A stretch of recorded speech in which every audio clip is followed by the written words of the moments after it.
So Carl Jung said that he helped me understand enlightenment. He says, one does not become enlightened by imagining figures of light, but by making the darkness conscious. Figures of light, I mean, to me, that's, kind of a reference to Jesus Christ. And that's what you have to learn how to do in the Christian church. Well, pray to Jesus, pray to Jesus. Well, every single soul is a multidimensional divine being.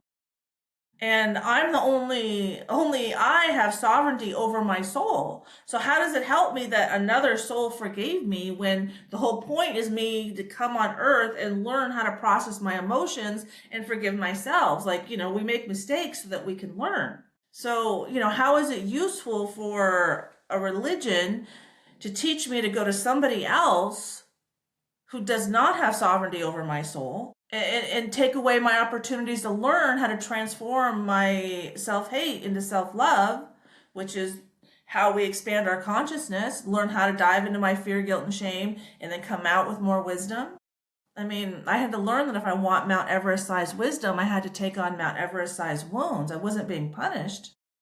So, I'm just going to, leave you with that, think about it, now that we know that, like Dr. Joe Dispenza, we live in a holographic universe. It's a projection out of our hearts onto the quantum field. And then what our soul resonates with, a vibrational match, is what draws our attention. I got a physics experiment about that too, that when like the tuning forks, if you put a 500 hertz tuning fork, here, I'll show you. The tuning fork, so 512 and 400, it doesn't even notice it's there. There's no resonance. There's no vibrational match. It's like as if they're in two different universes. Oh, and there's a vibrational match. It moves. Moving energy, live energy, draws your attention. So, I had to accept the fact that we're all here to learn different lessons. When I see a movie with my best friend, what draws her attention is different than what draws my attention. And the field is the soul governing agency of the particle, because the wounds and wisdom in her energy field and her soul are different than the wounds and wisdom in my soul. So my perception will be drawn to different places. But that's how we learn our lessons. Both are equally valid. One isn't right, one isn't wrong, but that's how our souls create our own reality. Like the kind of men that I was attracting into my life before I healed are different than other women, but those men were specific for me so that I could learn to see myself and see where I had problems.